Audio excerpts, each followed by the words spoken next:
Good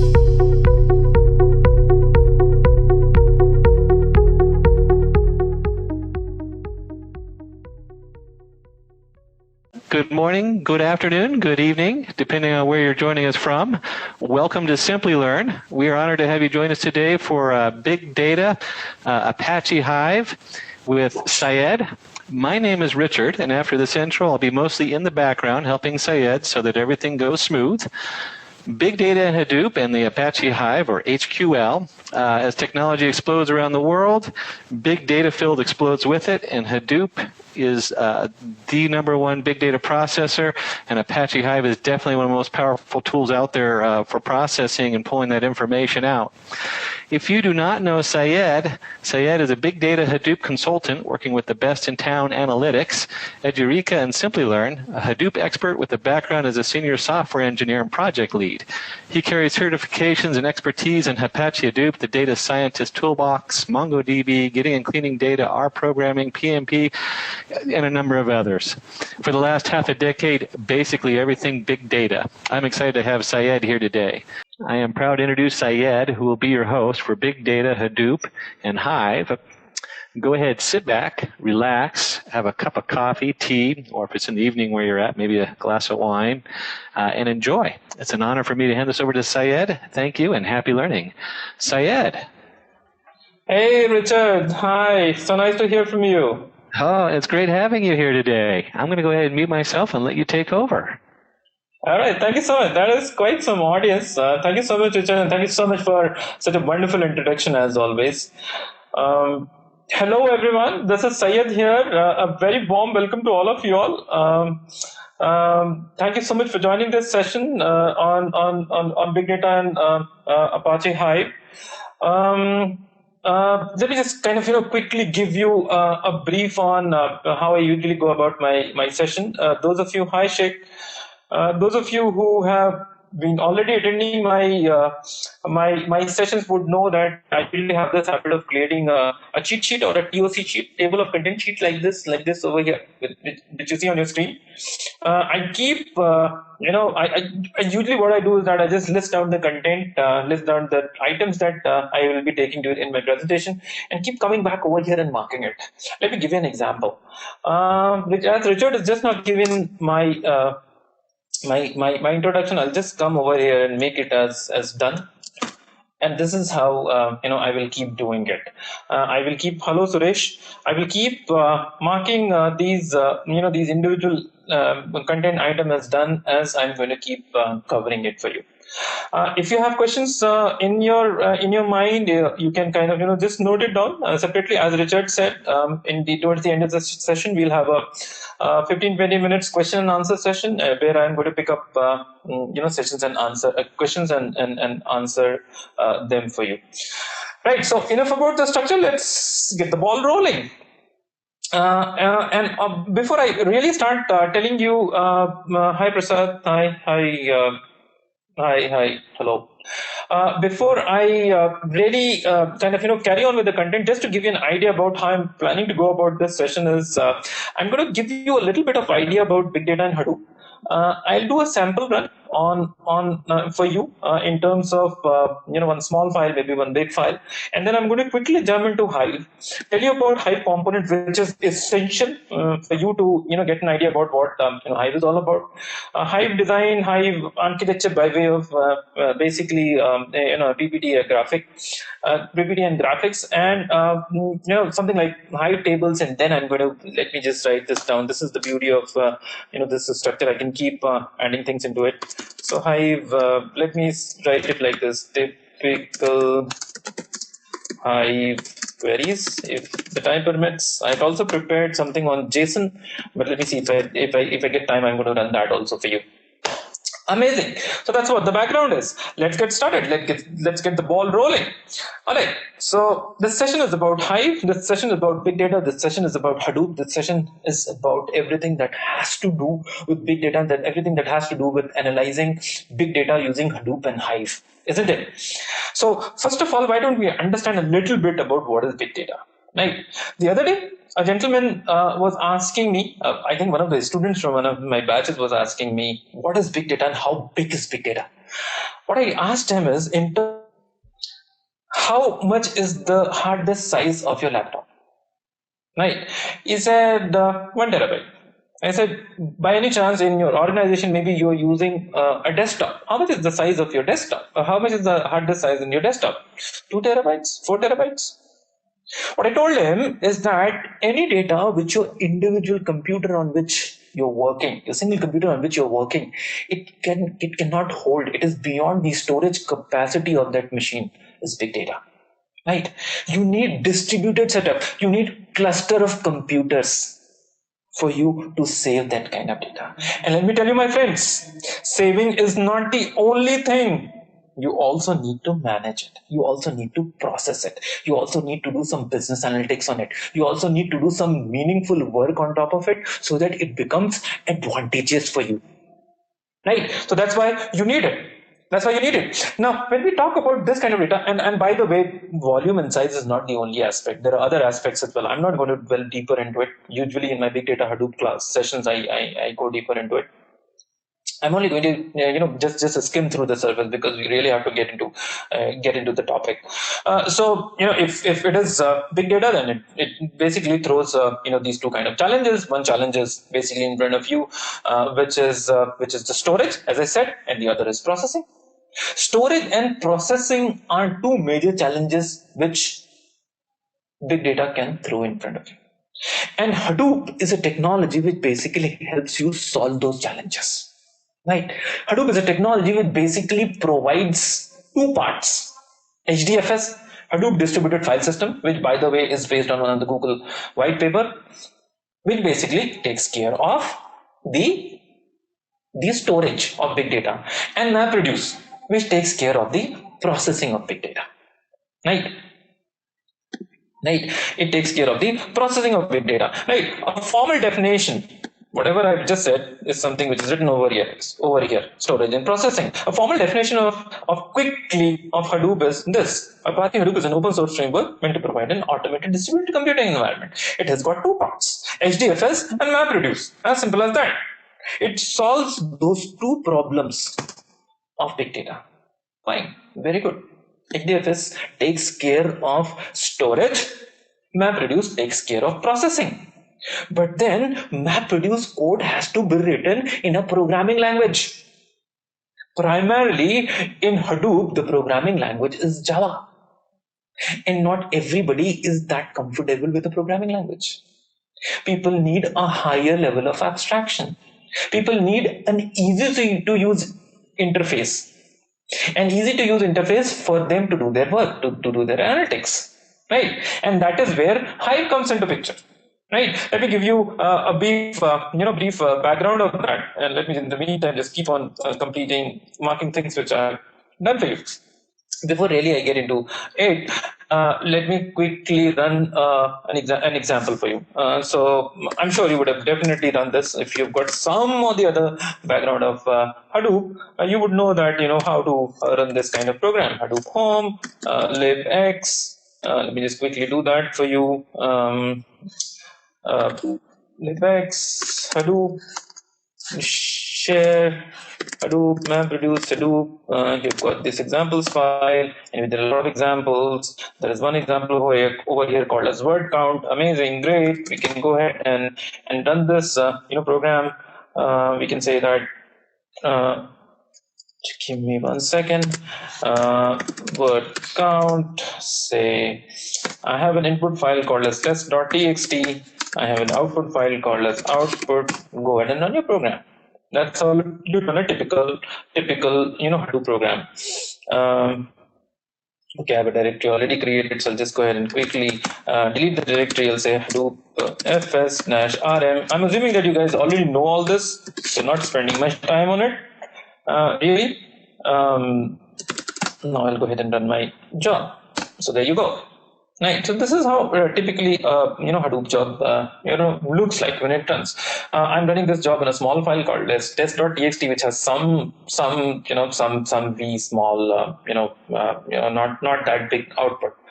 I'll also run the same program on another file which is slightly more bigger, and while that program would be running, we'll slowly move on to Hive in the essence of time.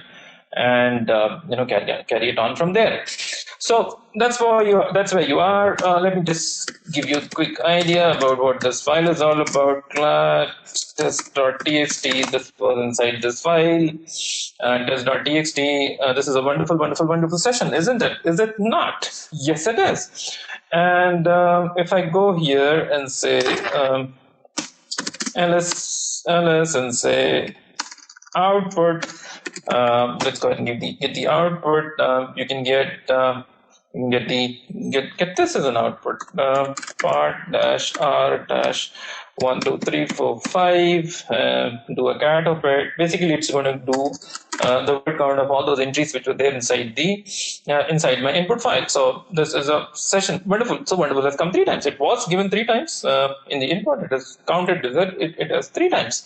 Amazing. Very good. A simple program. Why don't we go ahead and run a bigger program, which is, let's say, on a bigger file. So let me just show this to you. ls minus l slash. I've got a bigger file which is exactly Kisla I'm showing the traditional MapReduce way. Yeah. So there's a file.txt. I'll just go ahead and run my program with this file.txt, which is 1 GB file. I'm going to get started with my run of the file, and then we can basically run our. Right. So this program will start, and okay. So I need to delete the output folder again. So do fs-rm-r/output, and I'll go ahead and run that program again. Right. So now this program will run. And it is going to take some time to run. Right. So let it run. For whatever time it takes. So we come back here. Hadoop sample run. This is what we have been doing just now. So then what is the need? What is the need for Hive? As you would see, the program I've taken is from from the API where the code was already given for you. But if you had to write this program, you have to write this kind of code, right? I have opened another program, but you can see that you'll have to write a typical word count program would have 3 files: word count mapper, too much of Java code. Right, and you know that in order for you to write Java code, you have to basically put in a lot of efforts. You will have to basically jot down the requirement, do programming, do unit testing, then SIT, then UAT, then it will go to production and the support, and there's a whole lot of life cycle associated with it. Right. Usually people don't have so much time, and usually they want to do some quick file analysis on the same kind of data. That is where a framework like Hive come into picture, right? So see, my program is running. It will take at least 5 minutes to run because the data is huge. It's only just 1 GB. Imagine if the data would have been 1 terabyte. It would have taken even more bigger time. Fair enough. Very good. Let it run. So why Hive then? Let's jot down all these typical questions. So Hive, so that we can have a simplified interface to perform your analytics. It was basically developed at Facebook, where they actually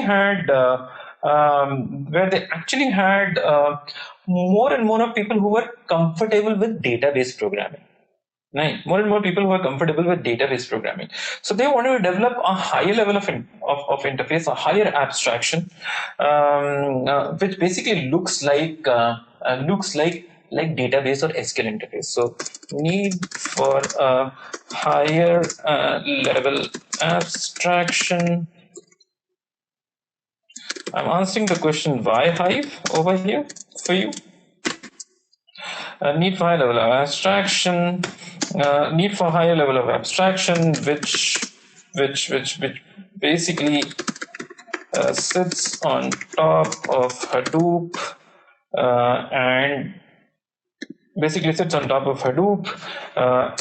and and yet provides you an interface to do your big data analytics. Right.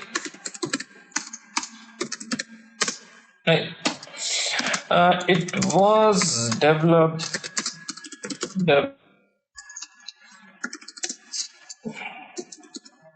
at Facebook, where majorly the team members were well versed with database programming. So they wanted to have a similar, kind of interface for them. Amazing, very good. So that's why you needed, Hive. Why Hive? Right. That's why you need Hive. I'm marking it over here. Hey, what is Hive then? Let me show you a slide so you understand what Hive is.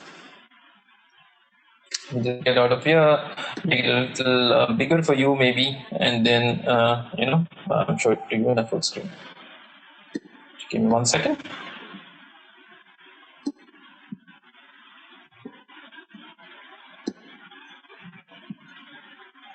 Yeah.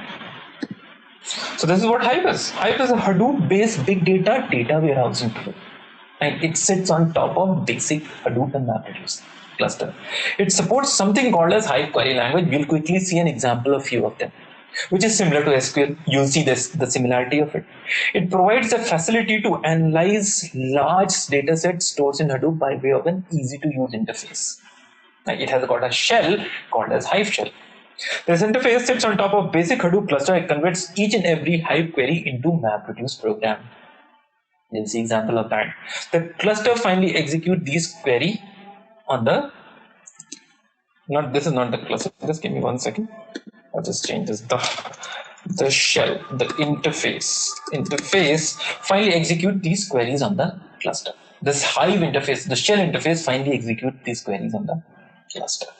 Okay, so this is what is, it's basically formally called as data warehousing tool of Hadoop, right? Because it helps you do business analytics in a batch-oriented manner with a simplified interface, right? Providing a simplified interface.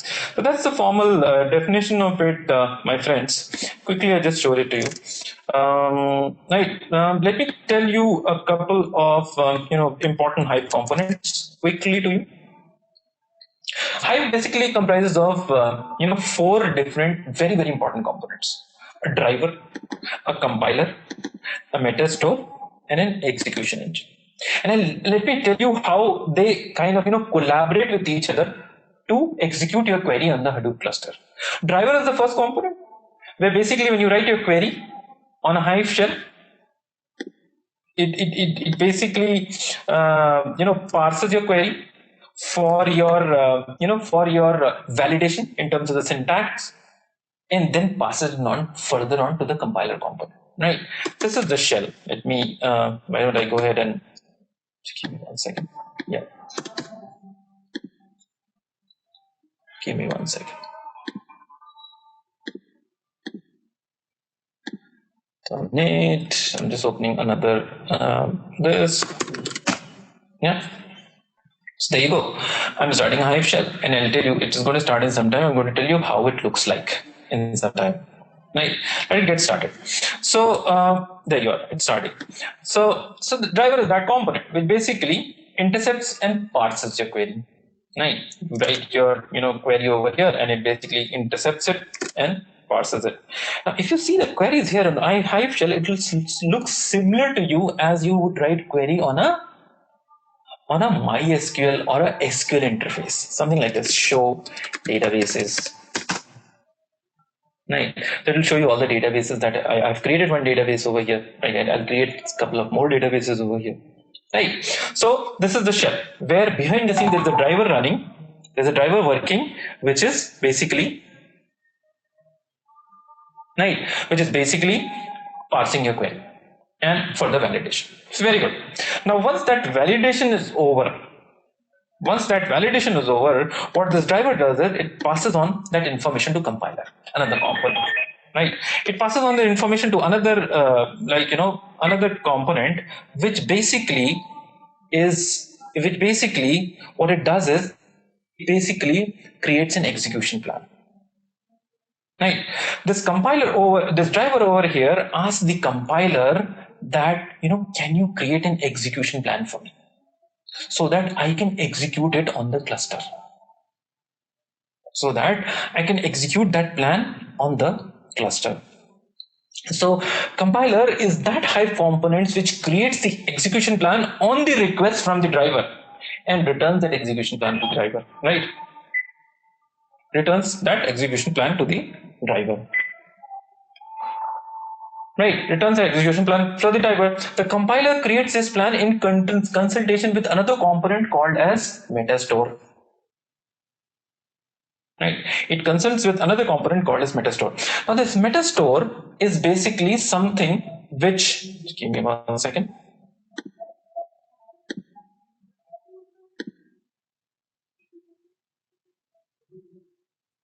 Yeah, just 1 second. Yeah, this metastore is one component which basically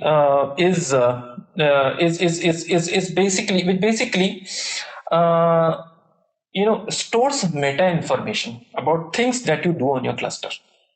Right, about things that you do on your cluster. Let me show you a bit of information on how this metastore looks like. Let me just open my presentation for you over here. Yeah, so a Hive metastore basically looks like this. You have driver, then you have got a metastore application, and then there is a DB as well, database as well. Now, if you install Hive in a pure vanilla interface directly, pure vanilla version directly downloaded from the website, what will happen is that the database that you'll get over there is a Derby database. Okay, which is basically not any good for your for your development kind of, because it's single threaded, only one person can work on it.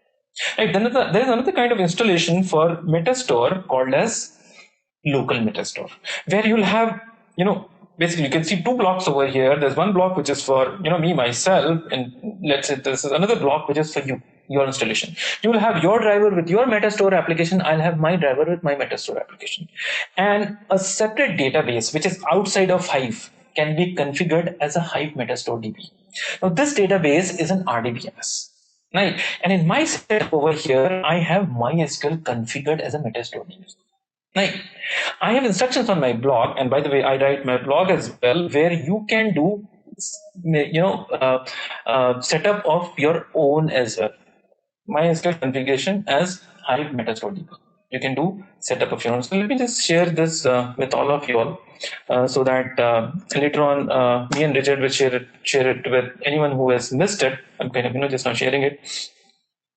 You can configure your metastore DB, your basically your MySQL as a metastore DB. So I have MySQL which is configured as a metastore DB for myself. So while I've started the Hive shell over here, I can open another window here and open MySQL as well. Say u root. Right. And if I say that show databases here, it's more of an RDBMS. You can see metastore schema is already created over here. So the activities, essentially the DTL activities that you will do over here will get reflected, will get saved. The metadata which will get generated out of the DTL activities that you do over here will get saved here. Right? We'll see examples of that. But basically, to give you an idea about what metastore looks like, this is what metastore looks like. Right, metastore application, and you have a DB, and then you have a production version of it, where even your metastore application is load balanced. So if one of the drivers from one of the kind of interface is reaching out to this metastore JVM, and there are several people who are doing it, and this is maxed out in terms of the resources, the other interface can help you cater to the additional request. A typical load balanced production kind of setup. So a metastore is basically an application which helps you save metadata that you create on your Hive shell, that gets created out of the activities that you do on Hive shell. Right, the activities that you do on Hive shell. Amazing, very good. So that means what is compiler doing with metastore then? What compiler is doing is, compiler is that Hive component which creates an execution plan and returns it back to the driver. right? It basically creates an execution plan and returns it back to the driver. And just give me 1 second, guys, just 1 second.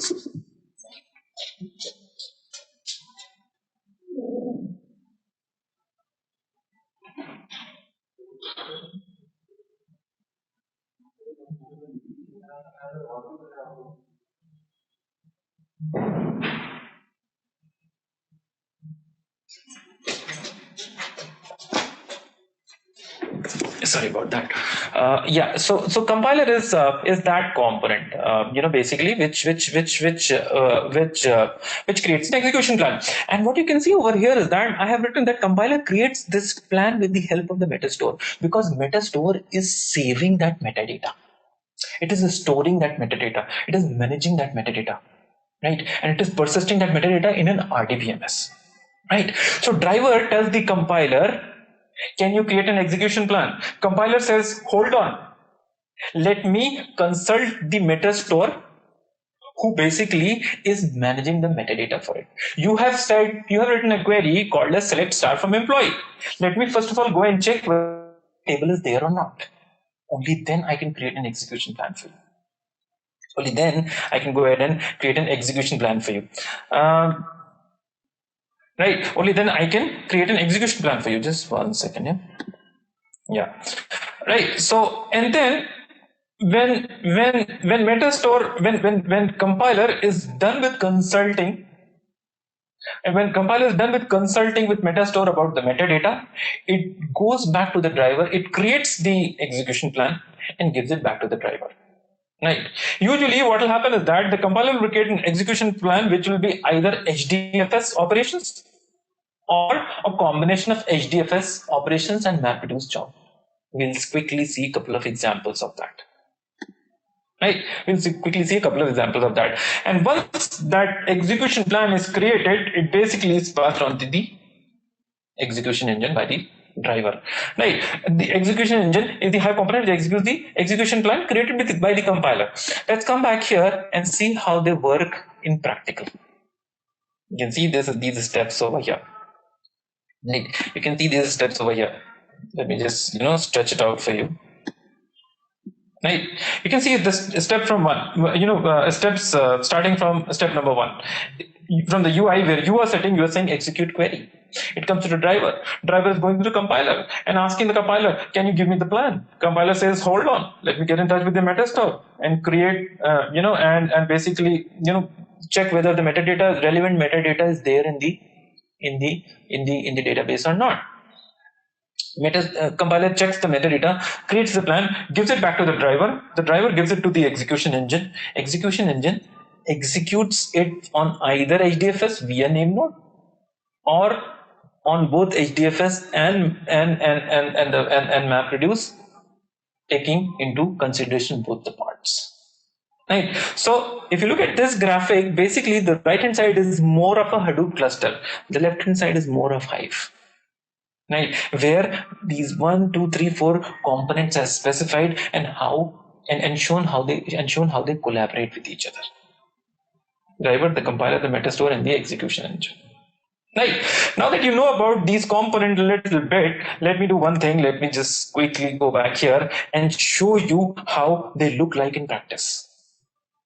Right, how they look like in practice. Very good. What do we do now? We are on the shell. We'll say, okay, show databases. We are on the Hive shell.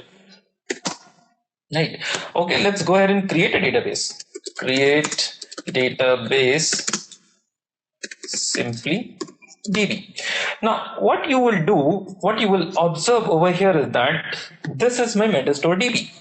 I'm going to go here and say use metastore. I've still not created the metastore DB on Hive shell. Right. Okay. Then I'll come here and say show select star from DBS. In fact, if I say show tables over here, I can see all these tables. I can see DBS table which will have metadata with respect to database creation. I can see TBLS table which will have metadata with respect to tables creation. Right. Select star from dbs, if I do, it will basically tell me have a row with respect to the test database that is created. So this is my Hive shell, this is my MySQL shell, and this is my proper terminal from which I can do HDFS operations. So this basically acts like a dashboard for me, right? So say Hadoop fs -ls over here and say enter. What will happen is I can see this user folder over here. Let's come here and say, just 1 second. I'll come here and say user. I'll go inside it. Mind you, I have still not created the database. I want to show you certain things before I do that. You can see this folder Hive here. And if you go inside Hive, you can see a warehouse folder here. And then inside warehouse, you can see a test.db folder created. So what happens is that the operations that you do over here on your Hive shell results in a structure that keeps on getting created over here on your HDFS at this location. This is called as Hive warehouse location on HDFS. Right. So the activities that you will do over here, if they are DDL activities, they will result in metadata which will get stored in metastore DB via behind the scene metastore application. Right.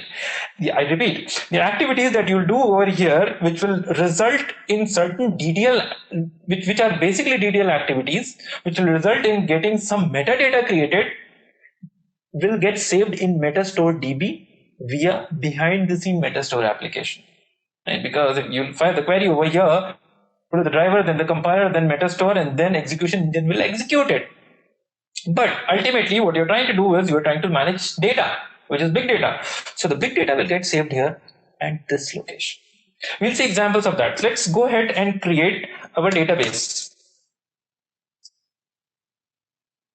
1 second. Yeah. Wow, the database got created. Say show databases now. Yeah, a SimpliDB has got created. Say use SimpliDB. You are in SimpliDB now. Say show tables. You don't have any tables over here. The interesting thing that you'll see over here in your DBS table is a row with respect to SimpliDB is created over here. Right, so that means you did some DDL generation, metadata generation activity. It resulted in creating a record over here. That means the data, the metadata which is getting created with respect to your DDL activities over here is getting saved over here in the metastore DB persistently. Right, and over here on your Hive warehouse location, if you now do ls, what you will see is that a SimpliDB DB has got created. Right, so it is creating a directory structure on HDFS and it's creating metadata on your metastore DB. Right, so a DDL activity would create a database over here, all fine, metadata over here in the metastore DB where it should, and a structure over here which is going to hold big data. Right. Now I will go ahead and save some some data inside it. So I'll just come here and say, by the way, all these files are available for you to kind of use for your own purpose, for your own practice. I'll say, okay, I have this file over here which has some data. Okay, so I've not created a table. Let me just first of all go ahead and create a table. Just 1 second.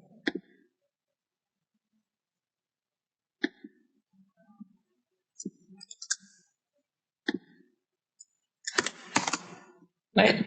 So go ahead and create a table. Let's say my customer. My customer is the table that I'm creating. My customer has got 4 fields: int, string, string, customer ID, first name, last name, country. Okay. So the definition would look pretty much similar to you like your, like your MySQL definition. The only thing that you'll see different over here is that you have this line over here. It basically tells whoever is creating this table that this table is going to accept data which is only separated by tab between these columns. Right. So I'll come here, I'll create the table. Right. Now the table is created. If I say show tables now, it will show me one table, my customer. If I come here, this should have generated some metadata. I'll say select star from TBLS. Just basically create a table, my customer, for me right now. There are tables created from a previous iteration of this run. So those tables are also there, and they are for different databases. So they are there. We can ignore them. This is something which has got created just now, for me. ID81. Let me do DBS also.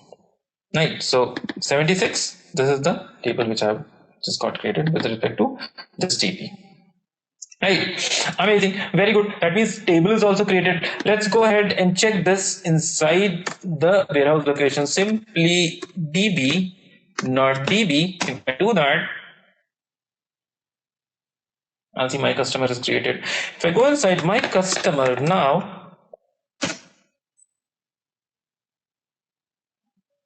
I wouldn't see anything inside it. That means it's asking for loading some kind of data. Right. If I say select star from here, select star from my customer, it will basically not show me any data. That means I need to load some data in it. So let me go ahead and load this data. I have this data at this location on my local machine.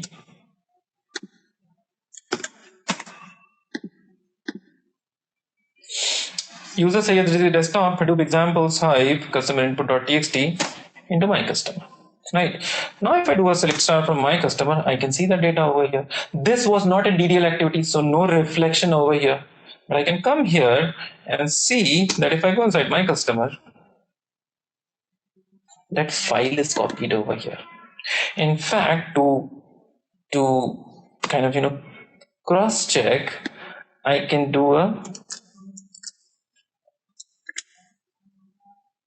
cat of it and check it whether it is the same data set or not.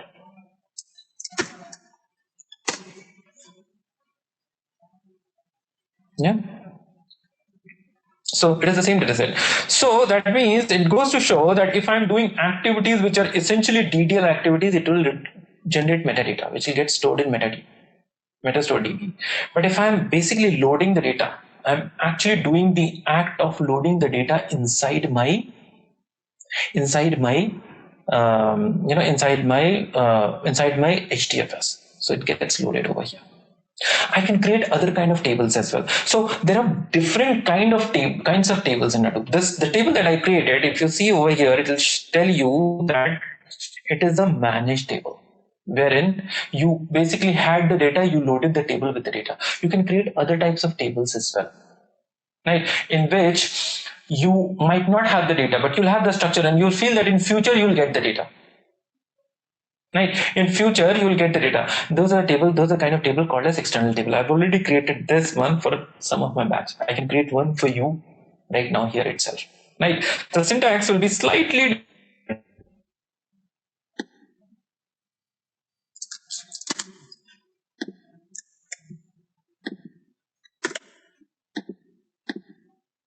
Right. Look at the table. Look at the syntax. It says create external.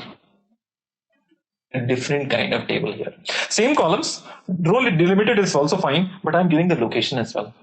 I'm saying my location is Hadoop data /hive external. Have some data over there. It'll already start showing to you. So I'll say enter. Okay. It has some problem with respect to. Now it'll take it. I'll say enter and I'll say show tables. My external table has also got created. Now, if I come back here now and I say select star from TBLS, you can see that this table is also created with the same ID 76. Right? My table external with an ID 177. That means by the act of creating table was a DDL activity. It created a table over here.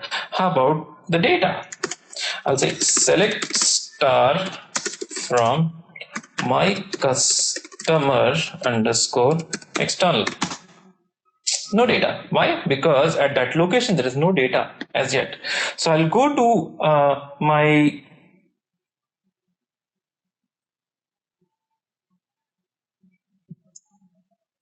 I'll go to my HDFS location.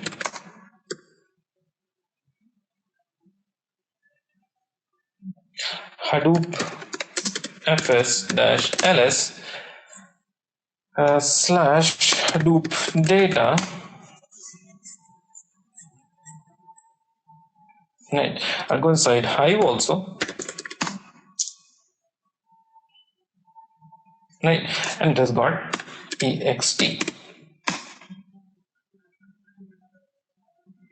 There is nothing inside it right now. So what I can do is that I can say, where am I right now? PWD. So I can say cd desktop Hadoop examples Hive,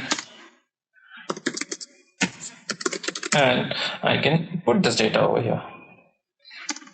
I can say Hadoop fs-put custom input.txt. I can say put this file inside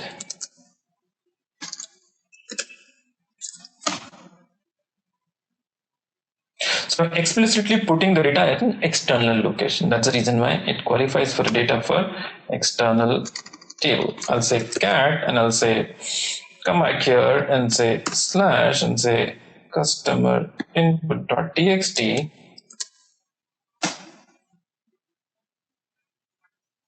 Right. If I come back here and say my customer, now I can see the data. So you use internal tables or managed tables when you have the data, you know the structure of it, and you want to save it at a Hive warehouse location, right? Hive warehouse location, which is this. You want Hive to manage it. But what if you want to save the data at an external location and you don't have the data? You feel that in future you will be getting the data. Right, that is when you create external table. So there are various different kinds of tables that you can create.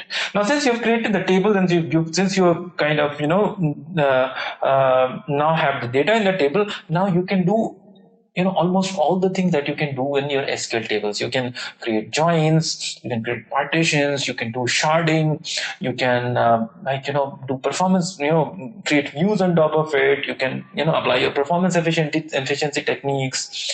I don't think we have the time to go through into all of those details. Usually when I take this session, full Hive session, I go into it.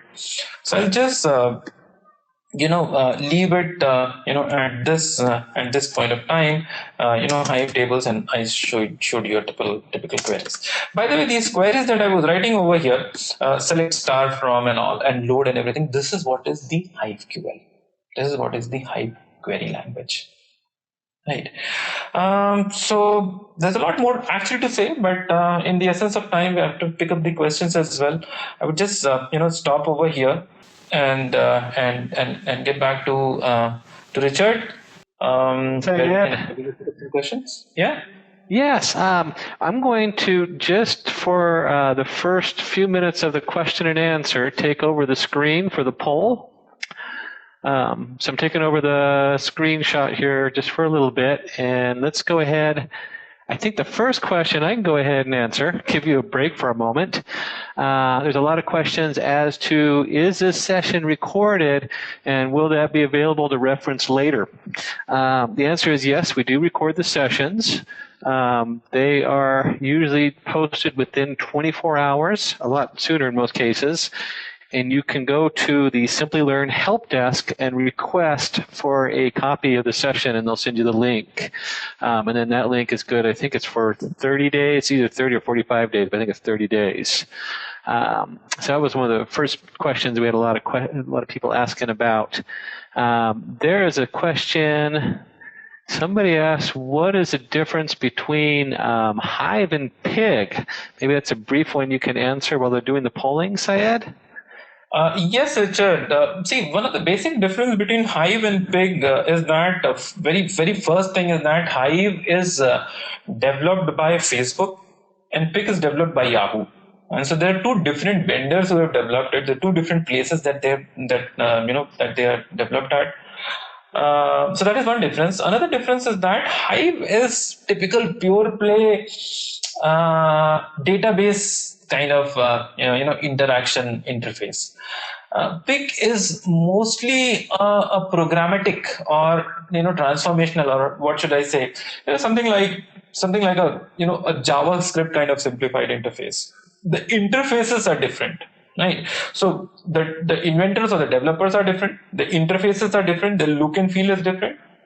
And also in the entire Hadoop life cycle, they are used for different purposes. So if you've gone through the business analytics, any business analytics project and have an idea about it, you would know that there are three stages in the project: the transformation and the presentation. Right? Staging, preparation, transformation, collection. So collection, preparation, and presentation. Right? So pig is something which is basically used at the preparation of the transformation stage, where you apply business logic to your project. Hive is something which is usually used at the presentation stage in the last step. So there are different stages of the life cycle where these are used. So that, I would say, is the third difference. Richard? Excellent. Yes, that's what I would definitely. I was actually looking at the questions. I'm sorry there, Syed. I was trying to look at the next questions. I was trying to pick out the ones that are less technical while we're doing the polling because they're easier to answer. The next question I have from Sagar is, what is the difference between Hadoop and data analyst or data scientist? Can you give a brief description what those differences are? Yeah, so see, Hadoop, usually the way business analytics projects work is that, data scientist team does mostly the number crunching and initial analysis. Data scientist team is the team which basically, looks out for it. It's on a hunt for the areas which are best suited for analysis, which can add dimensions to the revenue, add to the revenues and the profits of the company. Right, and basically give business ideas to the business people. Right. So data scientists are those kind of people.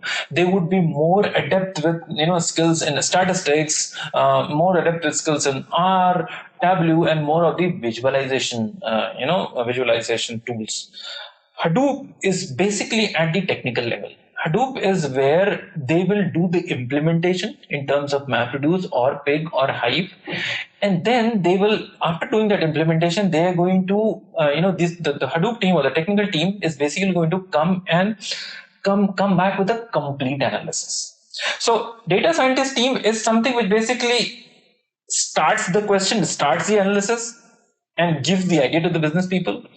Hadoop team or the technical team is basically which writes the complete analytical technical program in MapReduce or Python or whatever language, and then gives the complete answer to the question or the analytical area which was initially started by the data scientist. So that's how they are segregated, Richard. Oh, excellent. Yeah, that's one of the biggest questions that I get asked all the time when I'm telling people, what is big data? And that's what you have to start with. I have a question from Saranya. She was asking, she noticed you use the Eclipse IDE for doing your programming in. I've used the Eclipse because I find it easier for Java and Python and the map and reduce. Although I have gotten the Hadoop to work with NetBeans also. What is your thoughts on that? Is there other IDEs or different interfaces for doing that? I have seen that Eclipse solve the purpose 90% of the time. I tell you what, Richard, the very first reason is it's free of cost. It's open source. There are other good IDEs like IDEA IntelliJ, for example, but then they all come for a cost. So in a official environment, you basically cannot use it because you run into those licensing concerns and issues. In my short little career of last 15-16 years, I would say that I've been using Eclipse from 10 years now, and I think it fits the bill for 95% of the situations. So I wouldn't suggest anybody moving from anything other than Eclipse, Richard. Oh, excellent. That's kind of what I have found. I found that because I do go back and forth for some other things, but Eclipse seems to be, for an open source, one of the best ones out there. Exactly. Open source is the key word over there, Richard. Yes. Let's see. We have from, I hope I can say the name correctly, Mano, asking about user interface frameworks and distinguishing between the different Hive user interfaces. I'm going to go ahead and let's give about another 30 seconds. I don't know if you need your screen to show that. So we still have about 30 seconds left on the really, but can you repeat the question, Richard? I didn't get it. Yes, I believe if I understand the question right, he's asking for different interfaces. Like you did it as a terminal. There's also Hue and stuff like that. What interfaces do you know for Hive? Yeah. So they basically, much more. They're basically conveniences. So Hue is an interface which is a much more convenient interface to do whatever I was doing on terminal. It basically would, show you the table. It's more like, I would say, Windows Explorer versus your command prompt on Windows. From command prompt also you can make directory, and from Windows Explorer also you can kind of create directory. But Windows Explorer you would want to do it because it's a simplified user interface. Command prompt, a programmer will go and do a make mkdir kind of thing. So Hue is a simplified interface for you to do big Hive and associated Hadoop component programming. The thing about Hue is that you have to set it up. Once it is set up, you can use it for your purpose. But I've usually seen that in a Hive querying from Hive terminal is something which basically suffices. If you need a more sophisticated interface, you can go for Hue. Yes. But it doesn't add anything in terms of the functionality of the framework, per se, Richard. Oh, excellent. Okay. Let's see. We have from, I'm going to get the name right. Inderjeet. I hope I'm saying that close. What is the difference between HBase and Hive, the two different storages in Hadoop, the HBase storage and the Hive storage? So first of all, one of the major difference between Hive and HBase is that Hive is batch oriented. Hive is an abstraction which is sitting on top of Hadoop, which helps you do what you do in Hadoop in an easy and simplified user interface. HBase, on the other hand, is a different ballgame altogether. HBase is basically a NoSQL database. A NoSQL database is a database which helps you do analytics in a real-time basis. HBase, NoSQL database or a HBase database can be plugged behind a real-time system. Right? If you've written a system which is, let's say, developed in .NET or Spring Hibernate, you can plug that behind like an RDBMS. And the best part about this is RDBMS cannot be able to manage big data. HBase will be able to handle big data in a very, very efficient manner. So HBase is a different category of data store, I would say, which comes under the bigger category of NoSQL database, where MongoDB is also there, and there are 50 other databases. Hive is more of Hadoop, more of batch oriented. So batch oriented versus real time is what the difference, I would say, Richard. Okay. Excellent. Oh, I'm learning stuff every day on this. We'll keep the poll open for another minute, and then we'll give back your screen. There was a question, can we do the same with the Oracle database instead of MySQL from Amzad? Oh, yes. Yeah. Oh, yes, you can do that. Any database of your choice, you can configure over here, my friend. Any database of your choice. If you're talking about MySQL DB, if you're talking about Metastore DB, you can configure any database of your choice. And in fact, my blog over here, let me just come out of this, which I was suggesting. My blog over here give these instructions. In these instructions, you can this connector works for any RDBMS. Right. The only thing that you need to do is that in this Hive shell, you need to give the corresponding driver and your corresponding database connection parameters. Whatever connection parameters you give over here in this XML file, that very database it is going to connect to. As simple as that. It is very, very simple. Easy peasy. Oh, yes. I think it does make it a lot easier. I'm going to go ahead and close the polling, and then I have a couple more questions here we can take. Let's see. I have... Somebody was asking if you could go back over the external keyword and a little bit on where the break is between external and internal, maybe a more general terms. Sure. Actually, these are the typical questions which I keep getting in all my sessions in the last 4 years, Richard. So I have created notes for it. I tell you what. So there you are. There are 3 reasons why you would want to, have an external table versus internal table. I mean, where you want to decide whether you want to have an external table versus internal table. So first reason is when you feel that you know the structure of the data, but you don't have the data in the present moment, then you will go for external table. You know the structure, but you don't have the data.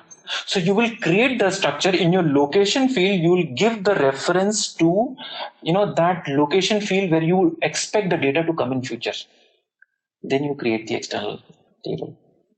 You don't want, second reason is you don't want Hive subsystem to manage the data feed. You want yourself to manage it. The moment you put your data over here in this location, Hive starts managing it. Right? You don't want Hive to manage it. You want yourself to manage it. That is the second situation when you'll need when you'll create external table. The third is when you want another external table to show the same data. Let's say you've got 10 columns in your table, in your data set. And on top of it, you want to create 5 different tables or 2 columns each. Right? So you can create those interfaces on same data set at the same external location.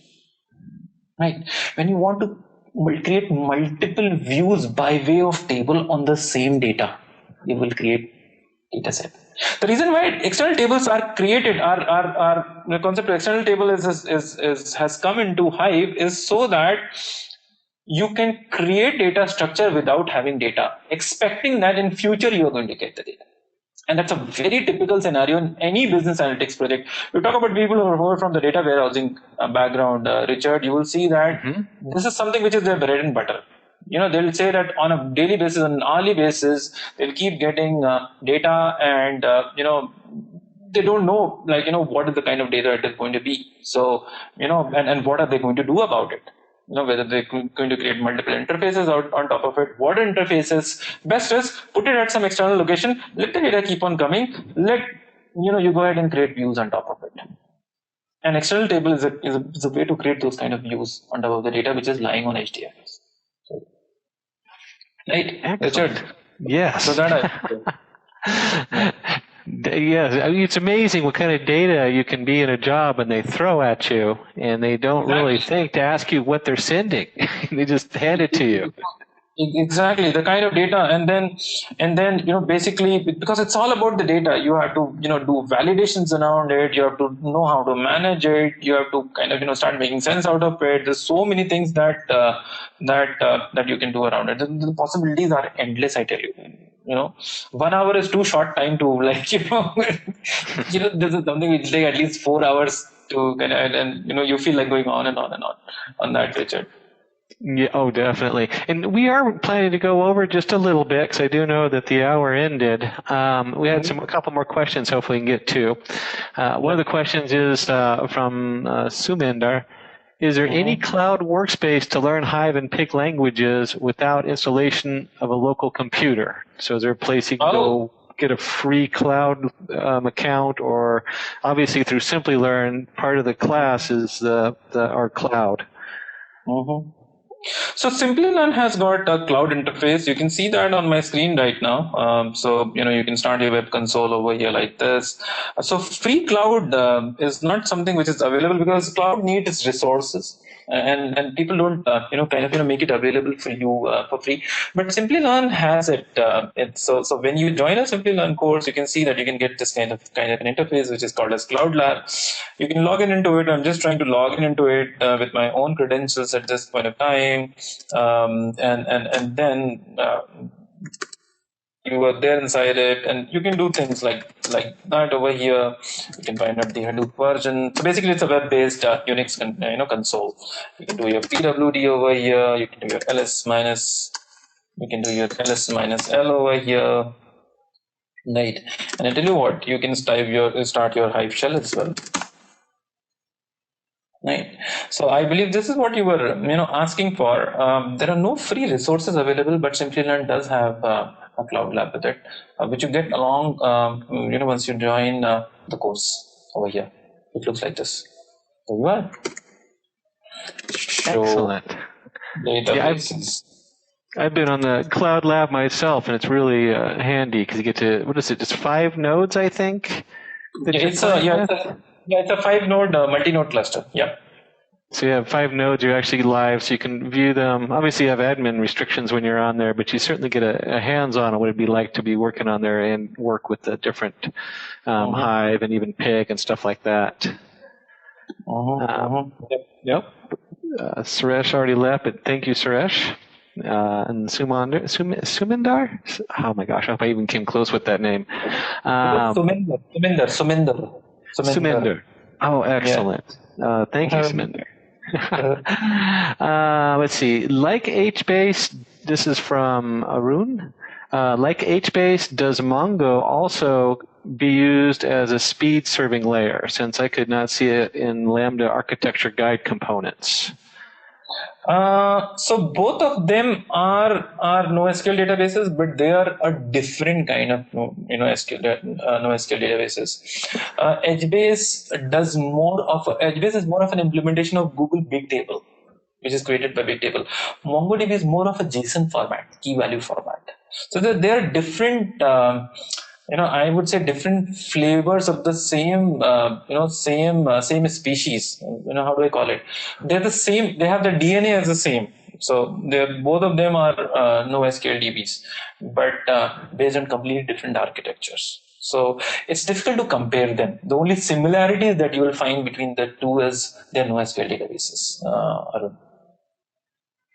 Excellent. We have a couple questions from different people concerning, because that kind of feeds right into the next one, because MongoDB is a unstructured data, which definitely Hadoop can handle unstructured, although there's also one which is all about Hive, asking about structured data. And then someone else also asked, only tab-separated file can be used, or Hive, or can we also use CSV file, comma-separated variable file? You can use tab-separated, you can see in CSV, you can use JSON also. Due to scarcity of time, I could not show it over here. I have a couple of samples wherein you can save your JSON format and you can query those nested formats on top of it. So text is not the only thing that it supports, or comma-separated is not the only thing it supports. It supports a lot of other formats as well. Richard? Excellent. Yes, excellent. Let's see. Let's go to, let's see, whether Hive is useful in ETL. For those who don't know ETL, well, I'll let you go ahead and go over ETL, for transforming data to required format. No, not really. Transforming data to the required format is something which is best done by MapReduce. Not with Hive. Hive is more of presentation, more of querying, more of writing queries on top of the analytics which has already been done in the life cycle. So heavy duty work will be mostly done by MapReduce and Pig.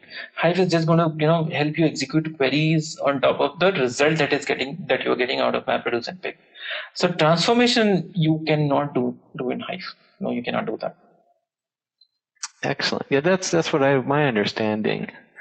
And then I guess this is a question that I see a lot coming from people who are just starting into the Hadoop framework. Is it necessary to know Java to learn Hadoop? That's from Sanjeev.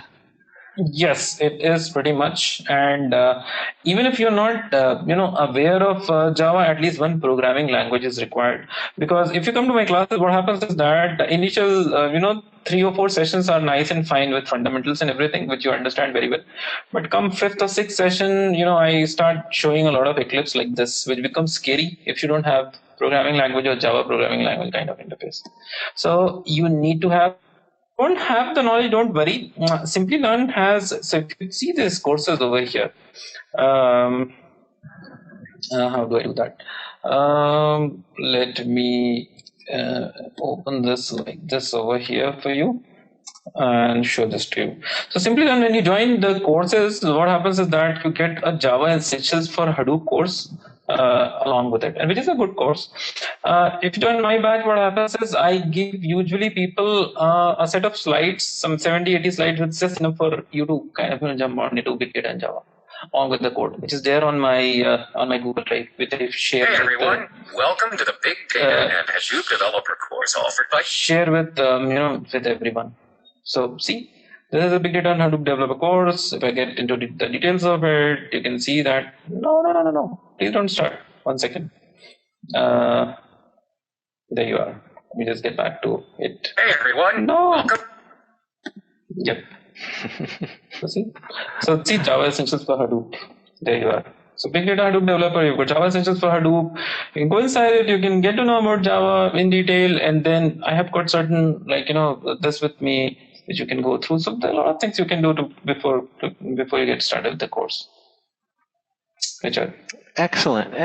And just a quick reminder, you can get a copy of the session. Just go to the Simplilearn Help and Support and request a copy. It does take up to 24 hours. We have time for just a couple more questions. It'll take me just a moment here because we got so many questions coming in. There was somebody asking about covering the Cloudera Hadoop certification. Richard, as much as I know, Simplilearn currently is in the process of upgrading the course to Cloudera certification. No later than next 1 or 2 months, at the max towards the end of the year, the course is going to get retrofitted with Cloudera certification. So very soon. I think if you talk to the sales people or learning development specialist in Simplilearn, they should be able to kind of give you complete information about it. But as far as I know about the courses, this is what it is. Very soon it will get upgraded to Cloudera certification. By the way, Richard, Cloudera certification is no more of MCQ. It's more of a cluster-based certification where you get use cases and you have to develop, you have to implement them on a multi-node cluster. Okay. Okay, I was wondering about that myself because I haven't done the Cloudera. I looked into it. I've just started looking into that. Actually, Richard, I have got some very nice quick tricks. I'm talking about trips. See, again, some nice little tricks which I can share with you, which are just right to do your Cloudera certification. I like kind of, pop them to you, later on. Okay, definitely. I appreciate that. Let's see, we have a question. Can we partition external tables? You can partition, yes, you can partition external table as well. And this is a question which is coming from somebody who's already worked in Hive. Yes, you can partition external table. Yes, you can partition internal table. You can partition all kind of tables, right? You can definitely do that. See, the way to create table is you have to create a source table and then a destination table. The destination table becomes a partition table. So you have to create an external table which is non-partition, create a destination table which is partition, or the data from the source to the destination. External table becomes partition. As simple as that. That's how you have to create. Oh, excellent. Partitioning, excellent. We are going to go ahead and close the session. We had a number of other questions, which unfortunately, we could spend a whole session explaining how Ambari and Spark sit on top of Hadoop. I don't know if hopefully we'll do a demo specifically on Spark. I'd like to see that because that in itself is a large area. I keep doing that, doing demos all the time. This one, Richard, we can share this link with the participants, which basically is the link to. I'm sure you would have it, which has the link to all the webinars that Simplilearn keeps conducting. So it's there on my screen right now. I can share it with you, Richard, with all the participants, and here you can get the idea about what all webinars Simplilearn do. So, for example, I have these upcoming webinars, next week on 12th September. And then there's one on 14th September. So the participants can kind of log in and attend that. Excellent. Great reference for anybody who had some more questions that we weren't able to get to. You can look at the different Hadoop ones. The machine learning's coming up. That'll be a good one also. And then we're going to go ahead and close the session for today. I want to thank everybody for showing up. Did you have anything else you wanted to add, Syed? No, I'm pretty good. Doing okay. Excellent. All right. Until next time, it's great talking with you, Syed. It's great having everybody here. Happy learning, and welcome to Simplilearn. And everybody take care and enjoy either the evening or the morning or the rest of your day, depending on where you're at and what you have going on. Thank you so much, Richard. Thank you so much. It's always a pleasure to talk to you. And thank you so much, all the participants, for attending the session. All the best to you, and God bless.